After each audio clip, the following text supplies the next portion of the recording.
Welcome back. Today we are going to dive into discussing survivor guilt.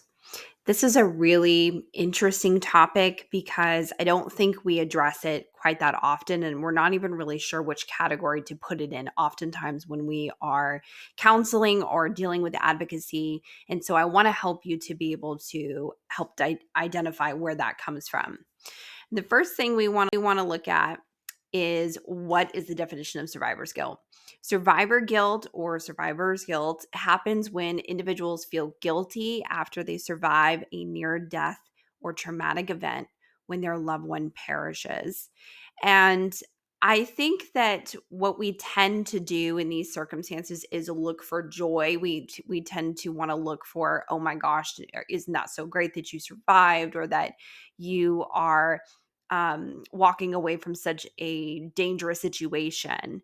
But oftentimes we don't really associate what kind of guilt or shame they feel if they have to leave someone behind. Even when dealing with trafficking victims, sometimes they know someone they've had to leave behind or they lost track of along the way. And there's a bit of guilt in the process of being able to find a space of feeling happy when they know that someone they care about is still trapped in that atmosphere. It can be the same for leaving jail. It can be the same for even leaving a neighborhood or an environment where they're doing better than their family members or people that they truly care about. So, how do we begin to address this topic? Common types of survivor's guilt can be, again, some of the topics that I just discussed, but also car accidents, terrorist attacks, even COVID, miscarriages. There's just so many different obstacles in life, from mass shootings to natural disasters or military service, where we kind of miss the buck on how to address and identify these survivor guilt moments.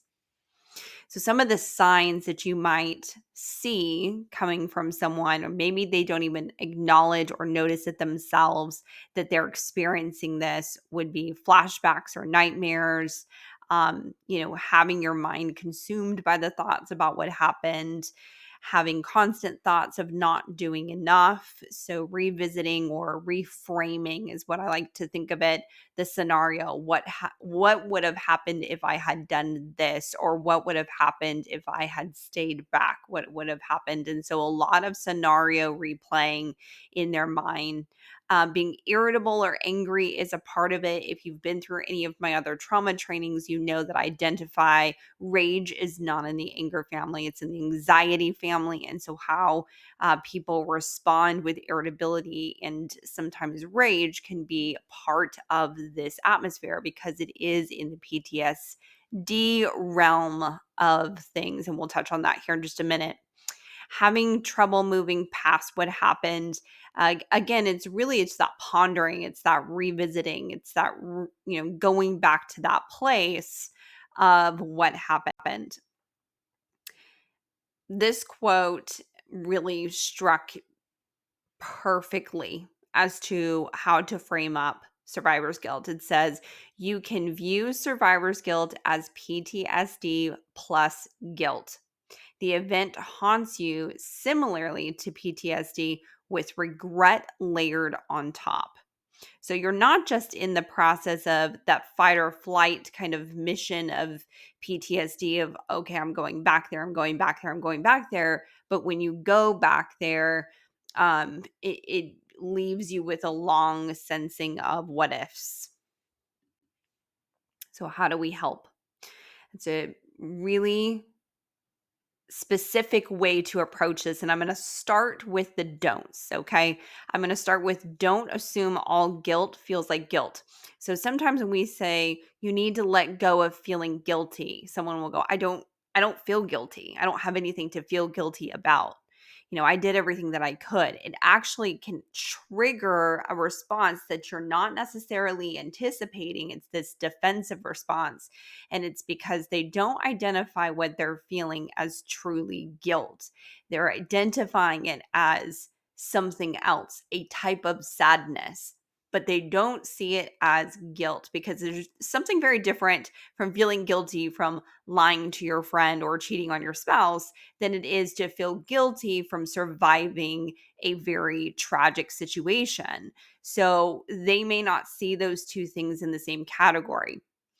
Never compare experiences as well. So if you are experiencing someone that is very deep in guilt, and then you're experiencing someone who is showing, the classic signs and symptoms of depression, these two things may not be the same. They may not be responding in the same way. So you never want to say, oh, well, you should talk to so and so. They were also there that day, or they also are having a difficult time. Two experiences don't always equal up, especially when someone is responding worse than the other. So let's just say, for example, someone has taken their survivor guilt to a further extent. It's now developed into addiction issues. They're over drinking or overeating, or, lack of sleep. They're having manic spells, things to that regard. If you compare people, sometimes they look at their situation, they go, well, that's not me. I'm not that bad.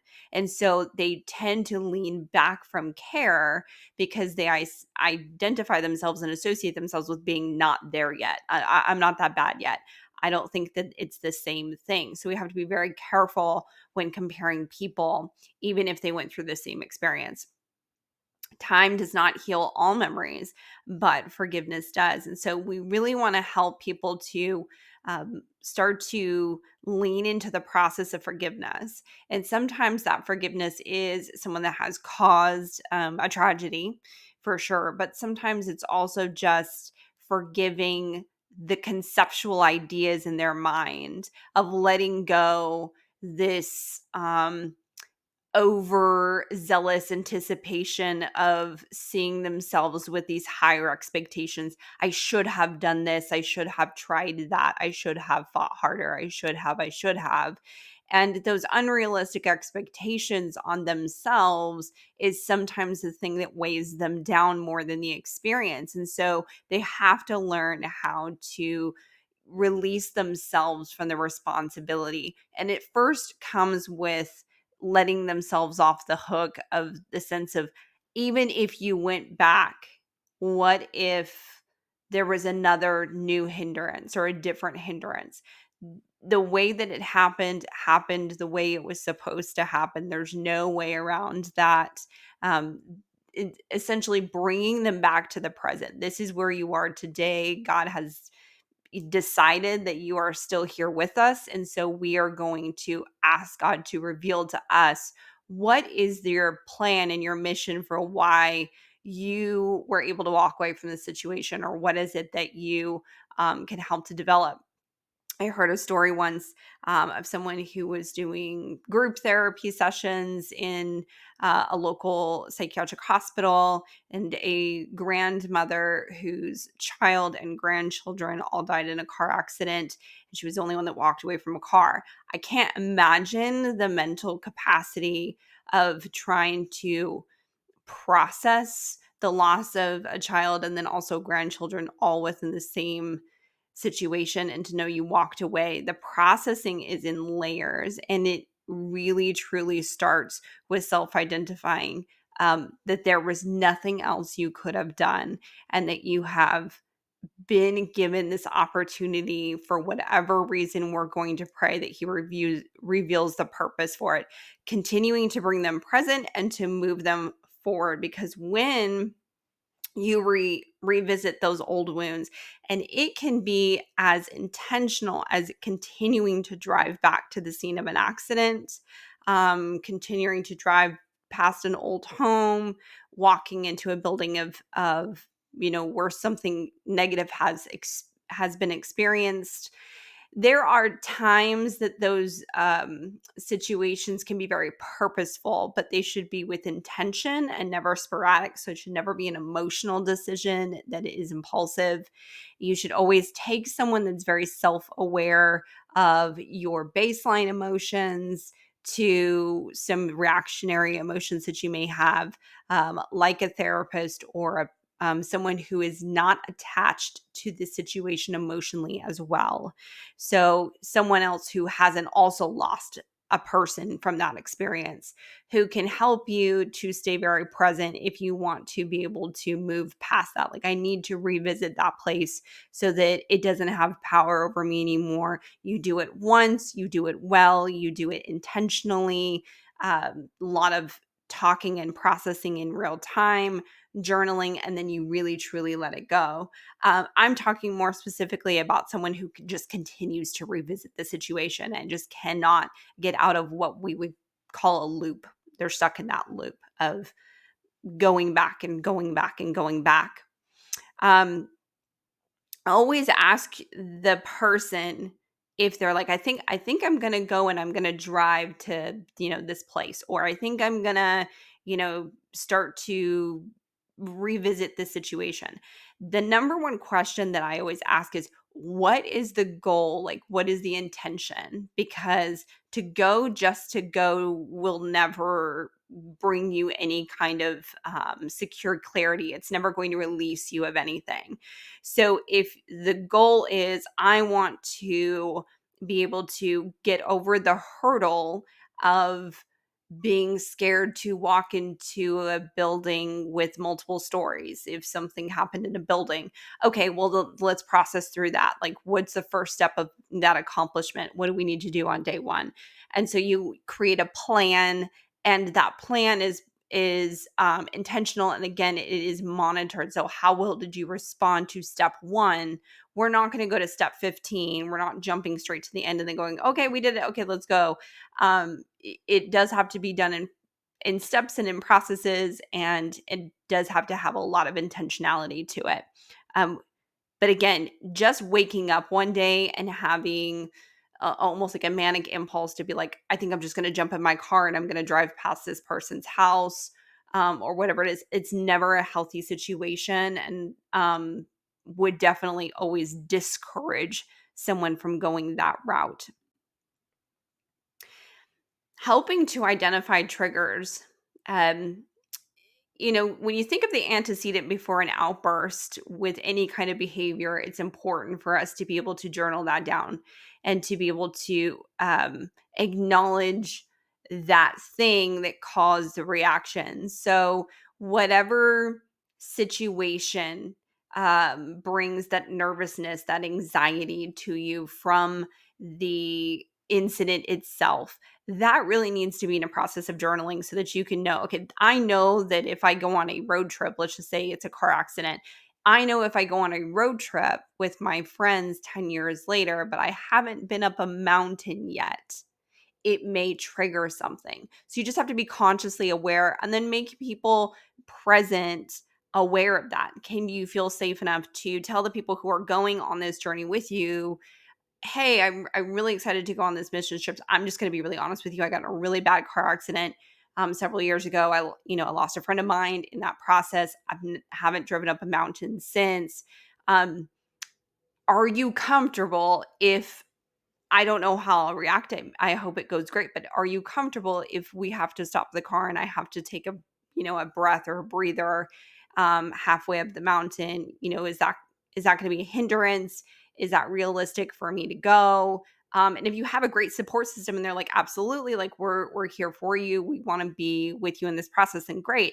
If they're like, look, we're really on a time crunch and it's not the safest environment as it is, it's going to be really snowy, and like we're going to do our best, but I can't promise you anything, then maybe that's not the trip where you try it. Like, you need to have a trip before that, before you just jump in a car with 15 other people and take on that challenge, if that makes sense.